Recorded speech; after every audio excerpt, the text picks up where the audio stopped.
looking at another second to last one I have of the ELS engine history ones. Folks, we're going to talk about ELS 401. Yes, you heard that right. There was an ELS 401. Now, this kind of would relate if you watched the ELS 400 one. You would have seen that thing.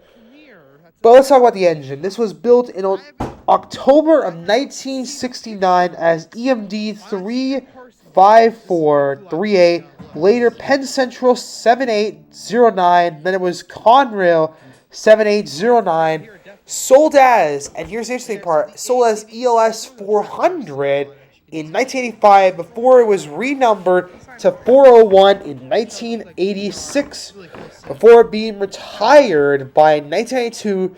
It has now become a parts source at the Escanaba shop. Yes, you're right. This thing is now just used for parts. They don't use it anymore as engine. But obviously we talk about the GP38s. These are built between January of 1966 and December of 1971. 706 of these things are built on the ELS.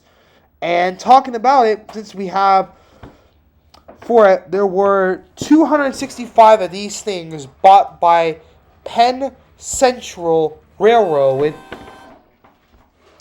and they were numbered between 7,675 to 7,939. So, while this might be the least known of the Conrail ELS engines, it is still known on the railroad because, boy, she's a busy one. She is a parts train that helps out the ELS in needs they probably need it for. Firstly, thank you guys for watching. If you did, please make sure you hit the like. Make sure you hit the like and subscribe. And as always, see you guys next time and enjoy this clip of ELS 502 and 402 in Beecher from the fall of last year. Thank you guys. Thank you guys for watching. Like and subscribe as always. See you next time. Peace out, everybody.